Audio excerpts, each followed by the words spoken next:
जगह अमेरिका के पेंसिल्वेनिया राज्य का बटलर शहर। दिन 13 जुलाई शनिवार। समय शाम 6:10। एक 20 साल का व्यक्ति Thomas Matthew Crook Demolition Ranch YouTube channel की टी शर्ट पहनकर अपनी 3 फीट लंबी सेमी ऑटोमेटिक AR-15 राइफल को किसी टारगेट की ओर सेट कर रहा था। डेमोलिशन रेंच यूट्यूब चैनल में अत्याधुनिक गन्स और शूटिंग से रिलेटेड कंटेंट दिखाया जाता है। बहरहाल टारगेट थॉमस क्रुक से लगभग 150 मीटर की दूरी पर था। टारगेट अमेरिका का एक इंपॉर्टेंट पॉलिटिकल फिगर है। थॉमस मैथ्यू क्रुक को निशाना इसी पर लगाना है। लेकिन पता नहीं थॉमस जानता था या नहीं कि वो किसी व्यक्ति पर नहीं बल्कि अमेरिका के लोकतंत्र पर निशाना लगा रहा है। थॉमस एक ही गोली में टारगेट पर हेडशॉट लेकर उसे ढेर कर देना चाहता है। थॉमस फायर करता है। संयोग से निशाना उतना सटीक नहीं लगता जितना थॉमस ने सोचा था। थॉमस की AR-15 राइफल से निकली गोली अपनी टारगेट के सिर के बजाय कान को छूकर निकल गई। अपने इस विफलता के कारण थॉमस क्रुक ने इसके 4 सेकंड के भीतर 8 गोलियां और दाग दी। लेकिन अब देर हो चुकी थी। टारगेट को अब सिक्योरिटी सर्विस वाले कवर कर चुके थे। तभी टारगेट की सुरक्षा में तैनात स्नाइपर्स समझ जाते हैं कि 150 मीटर की दूरी पर हमलावर कहां छिपा है और स्नाइपर्स अपने सटीक निशाने से थॉमस को मार गिराते हैं। यह कोई बॉलीवुड या हॉलीवुड फिल्म की स्टोरी नहीं है बल्कि एक सच्ची घटना है। थॉमस मैथ्यू क्रुक का टारगेट और कोई नहीं, रिपब्लिकन पार्टी की तरफ से अमेरिका के राष्ट्रपति पद के आधिकारिक उम्मीदवार और अमेरिका के पूर्व राष्ट्रपति डोनाल्ड ट्रंप थे। अब इस घटना पर कई सवाल उठते हैं, जैसे एक 20 साल का व्यक्ति डोनाल्ड ट्रंप को क्यों मारना चाहता था? उसे ऑटोमेटिक AR-15 राइफल कहां से मिली? एक 20 साल के व्यक्ति में इतनी कट्टरवादी और एक्सट्रीमिस्ट सोच कहां से पैदा हो गई कि वो ट्रंप की जान लेने पर आमादा हो गया? कैसे इसका माइंड वॉश किया गया? इसके अलावा एक पूर्व राष्ट्रपति की सिक्योरिटी में इतनी बड़ी चूक कैसे हुई? क्या यह साजिश थी या ट्रंप ने खुद अपने ऊपर गोली चलवाई? क्यों अमेरिका में ऐसी हिंसक घटनाएं अक्सर देखी जा रही हैं? क्या अमेरिका के लोकतंत्र की नींव में घुन लग गई है? क्या ट्रंप को मारने से लोकतंत्र की रक्षा होगी? क्या यही है समस्या का समाधान? इस वीडियो में इन सारे सवालों के जवाब आपको मिल जाएंगे। वीडियो लास्ट तक देखिएगा, सीखने को बहुत कुछ मिलेगा। मेरा नाम है अमृत उपाध्याय, आप देख रहे हैं फोर्थ डायमेंशन।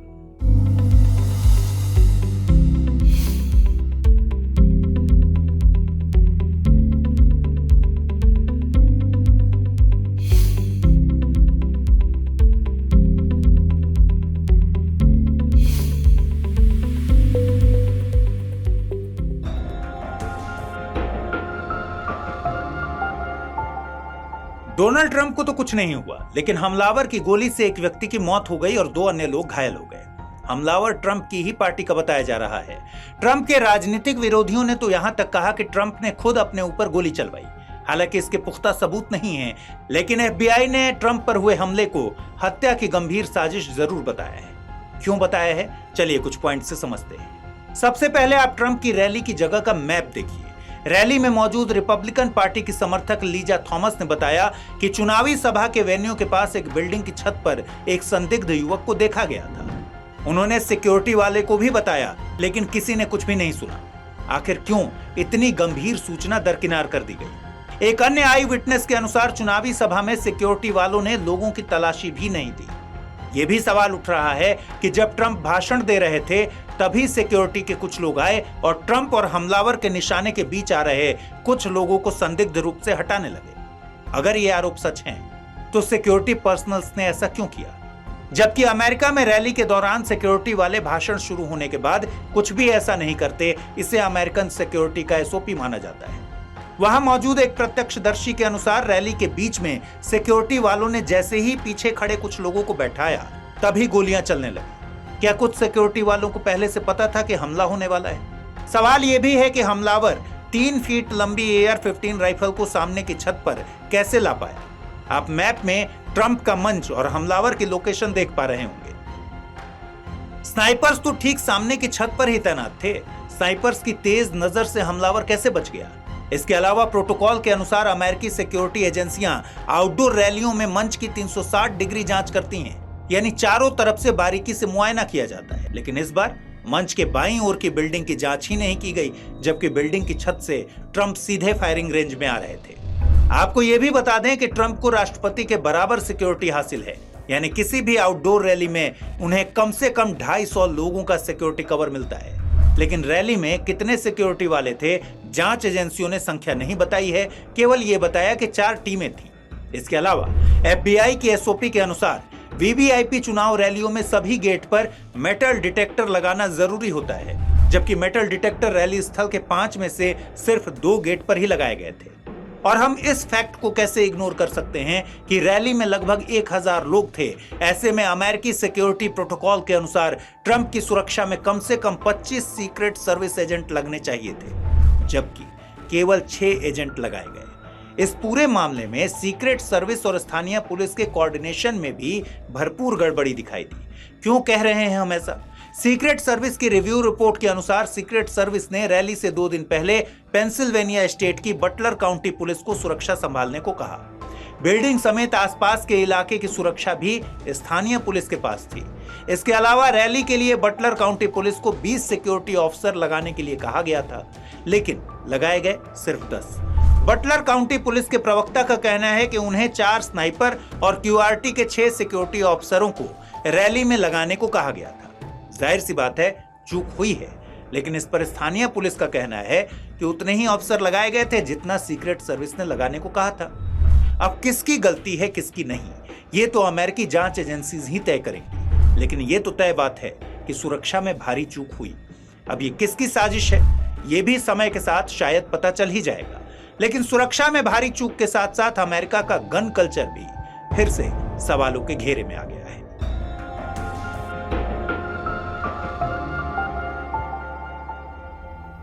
एक 20 साल के युवक के पास AR-15 राइफल जैसी खतरनाक गन का होना बताता है कि अमेरिकी समाज में गन्स बहुत गहराई में रची बसी हुई हैं। गन्स अमेरिकी समाज का हिस्सा बन चुकी है, लेकिन गन्स को अमेरिकी समाज का हिस्सा बनाने की शुरुआत आज तो नहीं हुई है, कई 100 सालों पहले ये शुरुआत हुई। यहां तक कि 15 दिसंबर 1791 को संयुक्त राज्य अमेरिका के संविधान में दूसरा संशोधन किया गया था, जिसके तहत नागरिकों को हथियार रखने का मौलिक अधिकार मिला था। हालांकि इस पर कुछ प्रतिबंध हैं, लेकिन सोचिए, किसी देश के संविधान में ही गन्स रखने का मौलिक अधिकार दिया गया है, तो गन कल्चर की सोशल वैलिडिटी तो अपने आप ही मिल जाएगी। एक स्विस स्मॉल आर्म्स सर्वे में कहा गया कि 2018 में अमेरिका में 390 मिलियन गन्स सर्कुलेशन में थी, यानी प्रति 100 रेजिडेंट्स के पास 120.5 गन्स। ये आंकड़ा विश्व भर के अन्य देशों से कहीं ज्यादा है और 2024 तक इसमें बढ़ोतरी भी हुई होगी। आप एक लिस्ट देख रहे होंगे जिसमें दूसरे देशों के डेटा भी शामिल है। देखिए कैसे यमन, सर्बिया, कनाडा और अन्य देश अमेरिका से कितने पीछे हैं। अब गन रखने वाले कारणों की बात करें तो लगभग 3/4 गन ओनर का कहना है कि सुरक्षा एक प्रमुख कारण है जिसके चलते वे गन रखते हैं। हालांकि शिकार करना, शूटिंग स्पोर्ट्स और गन कलेक्शन भी ऐसे प्रमुख कारण हैं जिसके चलते अमेरिकन गन्स रखना पसंद करते हैं। वहीं 61% अमेरिकी कहते हैं कि इस देश में कानूनी रूप से गन खरीदना बहुत आसान है। आपको जानकर हैरानी होगी कि अमेरिका में गन की शॉप्स उतनी ही कॉमन है जितने गुरुग्राम में शराब के ठेके।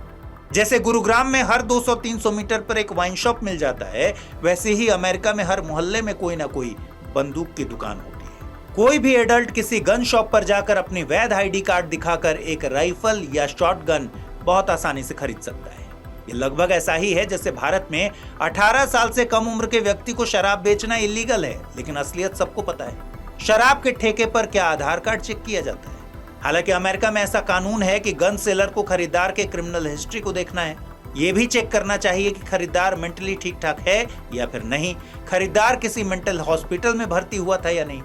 हालांकि अधिकतर गन शॉप इस प्रोसेस को गंभीरता से नहीं लेती। शायद प्रोसेस को फॉलो न करना एक यूनिवर्सल मानवीय समस्या है। यही वजह है कि 10 में से 6 अमेरिकी एडल्ट्स का मानना है कि आज देश में गन वायलेंस एक बहुत बड़ी समस्या है और 58% अमेरिकन एडल्ट्स सख्त गन लॉ के पक्ष में हैं। लेकिन सवाल यह है कि सख्त गन लॉ लाने में समस्या क्या है?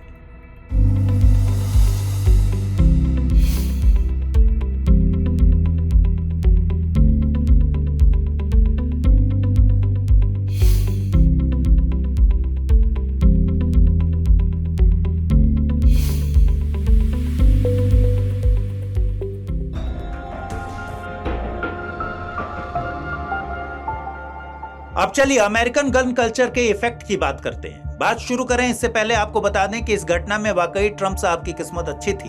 कि उन्हें गोली बस छू कर निकल गई। अगर ये सिर या छाती पर लग गई होती तो ट्रंप साहब की तुरंत मौत हो सकती थी, क्योंकि ये गोली कोई साधारण राइफल से नहीं निकली थी। ये थी AR-15 सेमी ऑटोमेटिक राइफल की गोली। AR-15 राइफल एक सेमी ऑटोमेटिक राइफल है। इसका मतलब है कि इससे जल्दी जल्दी गोलियां मारी जा सकती हैं, यानी ये हाई स्पीड फायरिंग करती है। इनको जल्दी रीलोड नहीं करना पड़ता। इसकी बुलेट हैंडगन की बुलेट की स्पीड से 3 गुना ज्यादा तेज चलती है। ये दूर से चलाई जा सकती है और इसका निशाना आमतौर पर अचूक होता है। AR-15 की खास बात यह है कि ये अपडेट की जा सकती हैं और इसकी क्षमता को बढ़ाया जा सकता है। इसमें टेलीस्कोप लग सकता है, ज्यादा कैपेसिटी वाली मैगजीन और दूसरे सहायक उपकरण लगाए जा सकते हैं। इसमें कोई शक नहीं कि AR-15 एक खतरनाक वेपन है और ये काफी डैमेज करने में सक्षम है, लेकिन चिंता की बात है कि इतना खतरनाक वेपन होने के बावजूद AR-15 राइफल अमेरिका में सबसे फेवरेट गन्स में से एक है। ये इतनी पॉपुलर है कि अमेरिका में हुई कुछ सबसे खतरनाक मास शूटिंग्स में इसका इस्तेमाल किया गया था। आपको जानकर हैरानी होगी कि अमेरिका में पिछले 3 सालों में हर साल 600 से ज्यादा मास शूटिंग्स की घटनाएं हुई, यानी औसतन हर दिन लगभग 2। वहीं अमेरिकी रोग नियंत्रण एवं रोकथाम केंद्र यानी CDC के अनुसार 2021 के दौरान अमेरिका में गन से संबंधित चोटों से 48,830 लोगों की मौत हुई थी। वहीं 20,000 से अधिक मौतें सिर्फ हत्याएं थी।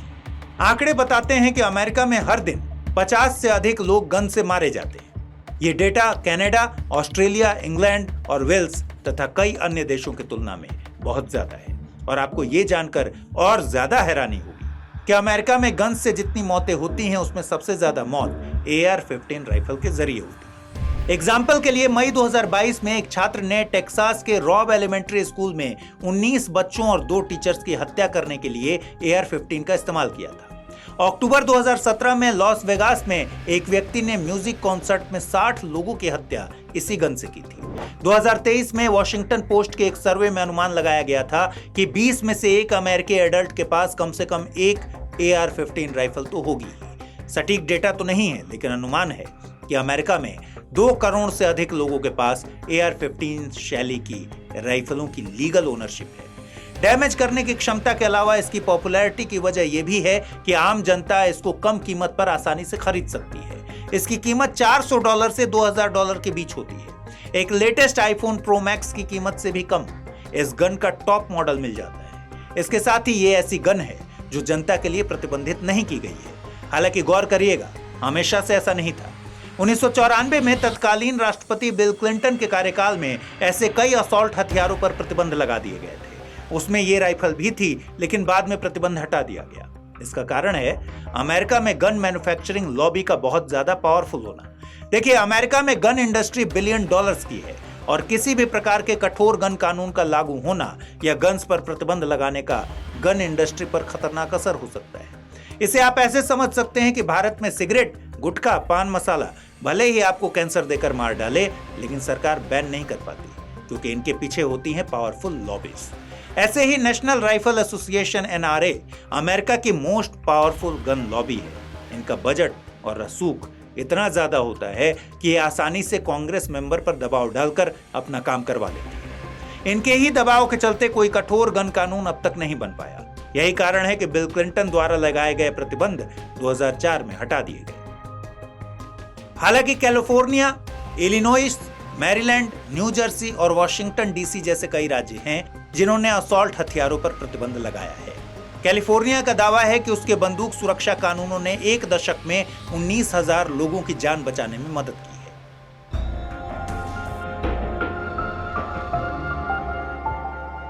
देखिए, ऐसा पहली बार नहीं हुआ है कि अमेरिकी पॉलिटिकल लीडर को निशाना बनाया गया हो।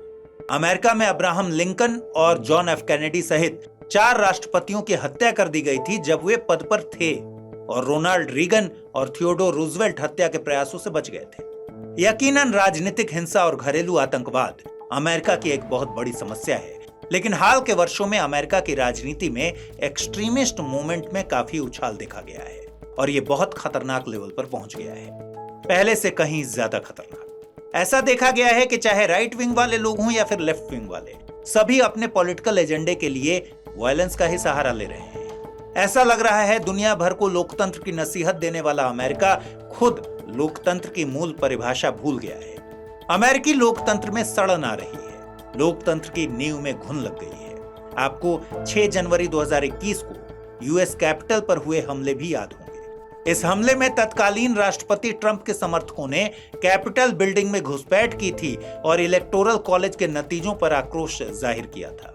बहुत उत्पात मचाया था। अमेरिकी लोकतंत्र पर सीधा हमला माना गया था यह इंसिडेंट। इस हमले से पता चला कि अमेरिका अपनी लोकतांत्रिक व्यवस्था को पलटने के कितने करीब पहुंच गया था। इस हमले ने न केवल दो राजनीतिक विचारधाराओं के बीच अविश्वास को उजागर किया, बल्कि ये भी बताया कि कार्यकर्ता अपने राजनीतिक लक्ष्यों को हासिल करने के लिए किसी भी सीमा तक जा सकते हैं, किसी भी सीमा तक। नो डाउट ट्रंप एक कंट्रोवर्शियल पॉलिटिशियन हैं। कुछ महीनों पहले ट्रंप एक सेक्स स्कैंडल के चलते भी आलोचनाओं से घिर गए थे। ट्रंप पर दूसरे अपराध जैसे राज्य चुनाव कानून का उल्लंघन, झूठे रिकॉर्ड पेश करने का आरोप, ये सब भी लगाए गए। यहाँ तक कि ट्रंप अमेरिका के ऐसे पहले पूर्व राष्ट्रपति बन गए जिन पर आपराधिक मुकदमा चलाया जा रहा था। इसके अलावा चाहे इलीगल इमिग्रेशन का मामला हो, होमोसेक्सुअल मैरिज का, एबॉर्शन का मामला हो, ग्लोबल वार्मिंग का, ट्रंप के विचार हमेशा से कंट्रोवर्सी क्रिएट करते रहे हैं। ट्रंप की भाषा भी चुनावी सभाओं में बेहद भड़काऊ रही है। ट्रंप जहर ही उगलते हैं। ट्रंप को दुनिया भर में एक एक्सट्रीमिस्ट माइंडसेट का पॉलिटिशियन समझा जाता है। इन पर पोलराइजेशन करने का भी आरोप लगाया जाता है। यहाँ तक कि कई आलोचक ट्रंप पर नस्लवादी और जेनोफोबिक होने का लेवल भी चिपका चुके हैं। इन आलोचनाओं के बाद भी ट्रंप की तानाशाही रवैये में कोई भी बदलाव नहीं दिखा, लेकिन ऐसा कोई कारण नहीं कि ट्रंप को गोली मार दी जाए। देखिए, ये सोचना भी अपने आप में बहुत बचकानी और हास्यास्पद बात है कि ट्रंप ही लोकतंत्र के लिए एकमात्र खतरा है। Power politics, Trump and the assault on American democracy नाम से एक किताब में लेखक ने कहा है कि ट्रंप ने जो सबसे खराब काम किया है वो ये है कि उन्होंने कई अन्य उम्मीदवारों को अनैतिक रास्तों का उपयोग करके सत्ता में शामिल होने का तरीका दिखाया। और इससे भी दुर्भाग्यपूर्ण बात ये कि लोग इसे जमकर फॉलो भी कर रहे हैं। मानो ट्रंप देश भर के कई उम्मीदवारों के लिए एक आदर्श बन गए हैं, एक कल्ट बन गए हैं। लेखक की माने तो ये सोच ही सबसे खतरनाक है, जो किसी जंगल में लगी आग के जैसे फैल रही है। ट्रंप की सोच ट्रंप से ज्यादा खतरनाक है। आप ही बताइए, हिटलर ज्यादा खतरनाक था या उसकी सोच? एक हिटलर को तो मारा जा सकता है, लेकिन उसकी सोच का क्या, जो कई हिटलर पैदा करने का मादा रखती है? कितनों को मारिएगा? इस घटना ने एक और गंभीर सवाल उठाया है। सवाल यह है कि ऐसे युवा जिनको 20 साल की उम्र में करियर की चिंता होनी चाहिए, वो कैसे इतने खतरनाक स्टेप्स ले रहा है?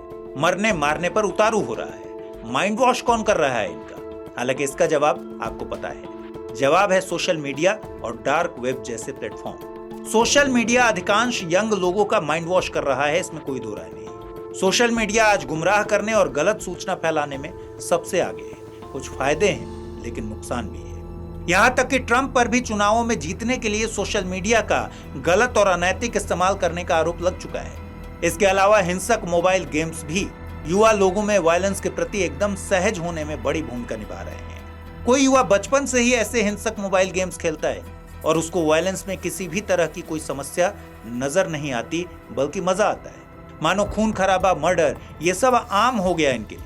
अब जब तरह तरह की झूठी कहानियां और कॉन्स्पिरेसी थियरी सोशल मीडिया पर बिना किसी रोक टोक के फैलती हैं, तो इन सब के चलते युवा लोग लोकतांत्रिक सिस्टम पर भरोसा नहीं करते और गुस्से में आ जाते हैं। फिर प्रॉब्लम का सॉल्यूशन हिंसा में खोजते हैं। बुलेट जगह ले लेती है बैलेट की।